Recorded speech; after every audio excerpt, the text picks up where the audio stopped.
Bienvenue sur Africa 24 dans cette nouvelle édition du 12-15 au sommaire de l'actualité. La CEDEAO, médiateur de la crise préélectorale au Bénin, en prélude aux élections législatives du 28 avril, une mission de la communauté économique des États d'Afrique de l'Ouest est actuellement dans le pays pour évaluer la situation. Le premier sommet international de l'entrepreneuriat agropastoral des jeunes s'est achevé ce 3 mars à Yaoundé au Cameroun. 500 jeunes venus des 4 continents ont représenté leurs compétences entrepreneuriales. Et la Libye se prépare en vue des Jeux africains de plage de Sal au Cap-Vert.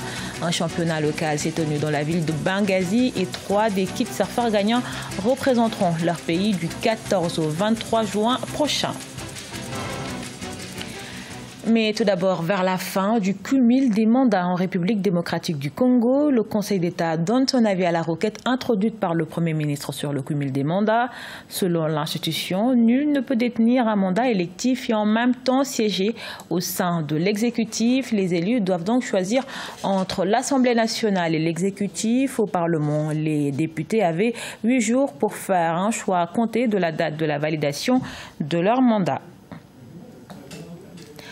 En prélude aux élections législatives, la situation politique est tendue au Bénin. Face à cette crise préélectorale, une mission de la CEDEAO, Communauté économique des États de l'Afrique de l'Ouest, séjourne dans le pays pour rencontrer les différents acteurs politiques. Objectif, parvenir à un consensus entre pouvoir et opposition. Reportage de notre correspondant Lefty Ono.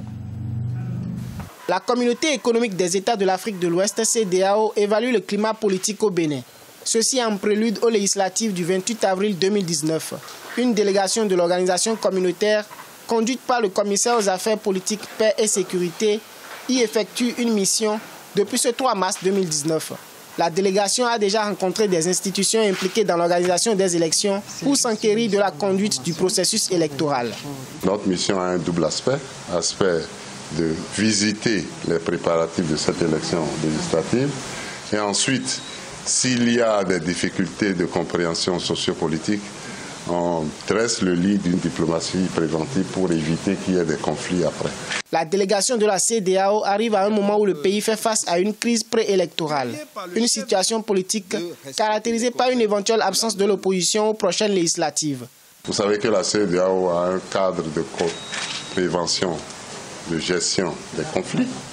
Et c'est ça qui fait que la paix règne un peu dans la sous-région. Les autorités nous ont rassuré que tout est mis en œuvre pour que ça se passe bien. Pour l'heure, les forces politiques de l'opposition sont exclues des législatives du 28 avril 2019 en raison de la non-obtention du certificat de conformité à la charte politique.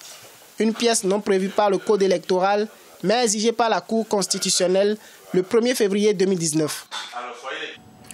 En Algérie, au milieu de la contestation contre un 5e mandat du président Abdelaziz Bouteflika, une partie de l'opposition exige un report des élections prévues le 18 avril. Il demande également l'application de l'article 102 de la Constitution algérienne qui prévoit de déclarer la vacance du pouvoir en raison de la santé du chef de l'État. À noter que la mobilisation semble vouloir se poursuivre. Les avocats du barreau de la région de Constantine, la 3e plus grande ville du pays, annoncent des grèves. À Alger, la capitale, des étudiants ont déjà déserté une des universités et des appels à faire la grève sont à l'étude dans plusieurs autres établissements.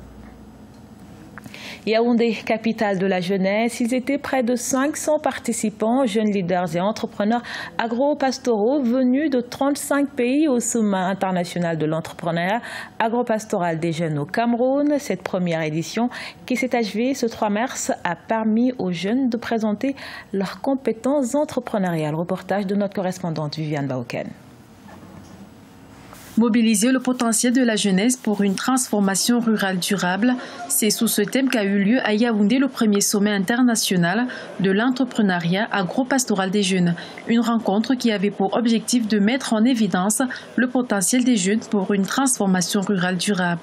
Donc ce que nous sommes en train de faire ici, c'est voir comment est-ce que ces jeunes, comment renforcer leurs capacités, quelles sont les approches les plus pertinentes en termes de promotion de l'entrepreneuriat pour permettre à ces jeunes de pouvoir donc saisir les opportunités qui existent, non seulement dans la production, mais dans toute la chaîne des valeurs, les services, la transformation des produits agricoles, ainsi de suite. Ce premier rassemblement des jeunes leaders et entrepreneurs agro-pastoraux africains était une occasion pour ces derniers de présenter leurs projets et de formuler des attentes en direction des pouvoirs publics et des partenaires financiers. Calice était un complément alimentaire bio fait à base de maïs, de soja, du riz et ajouter à cela les extraits de fruits comme les extraits de citronnelle, les extraits de coco, les extraits d'orange. Je suis d'abord un représentant de la sécurité alimentaire. Nous intervenons ici parce que nous avons constaté que les enfants et les nourrissons souffrent de malnutrition. Nous attendons du gouvernement un soutien, un accompagnement et que la communication sur le plan de la malnutrition soit connue par toutes les populations et les personnes vivant dans le territoire et la sous-région. Le sommet international de l'entrepreneuriat agropastoral des jeunes a connu la mobilisation de près de 500 participants constitués des jeunes et des acteurs du secteur privé et de la société civile africaine. De la poésie pour interpeller la société. Chaque trimestre à Cotonou et à Porto-Novo au Bénin, de jeunes slameurs et poètes utilisent cet art pour exprimer leurs attentes et leurs préoccupations à travers un spectacle intitulé L'heure du débat poétique, dont la 3e édition s'est axée sur le programme d'action du gouvernement béninois. Découverte avec notre correspondant Alef Théono. La jeunesse s'invite dans le débat sociopolitique à travers le slam au Bénin.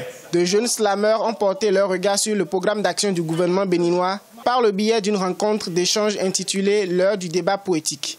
Le programme d'action du gouvernement a été lancé en 2016 et définit les projets et interventions du gouvernement sur la période 2016-2021. Composé de 45 projets dans les domaines institutionnels, économiques et sociaux, le programme d'action du gouvernement fait néanmoins l'objet de controverses au sein de la population. Il ne s'agissait pas de prendre position, il ne s'agissait pas de déclarer une jeunesse qui est de la mouvance ou de l'opposition. Il s'agissait tout simplement de prendre le pouvoir de la parole et de dire haut ce que nous pensons dans un état d'équité, dans un état de paix, d'harmonie et voilà. L'heure du débat poétique est une initiative du label Harmonie Slam. Elle se veut être un baromètre social. La mise en œuvre du programme d'action du gouvernement a démarré dans plusieurs secteurs, entre autres l'agriculture, les infrastructures, l'électricité, le social. C'est beaucoup de travail, énormément de travail, parce qu'il faut s'informer à tout moment. Et il faut non seulement s'informer, mais savoir traduire envers l'information, les argumentaires. On fait des ateliers. Les jeunes slameurs débatteurs ont été détectés au thème d'un concours d'écriture de tests poétiques. L'heure du débat poétique demeure un débat contradictoire interactif. Elle se tient chaque trimestre à Cotonou et à Porto-Novo. La 4e édition portera sur le statut de l'enfance. À la page sport, les Jeux africains de plage se dérouleront à Sal au Cap-Vert du 14 au 23 juin prochain. En prélude à cette compétition, s'est tenue en championnat local à Benghazi en Libye. Et les 3 gagnants de ce tournoi représenteront leur pays au championnat continental. Les précisions de Siamlo Victoria Sedji. C'est sous des vents violents et dans une eau froide que les kitesurfeurs libyens se sont lancés à l'assaut des vagues. Aujourd'hui, ils participent à un championnat local dans la ville de Benghazi et espèrent sortir de la compétition avec de bonnes performances afin de participer aux Jeux africains de la plage 2019 au Cap-Vert.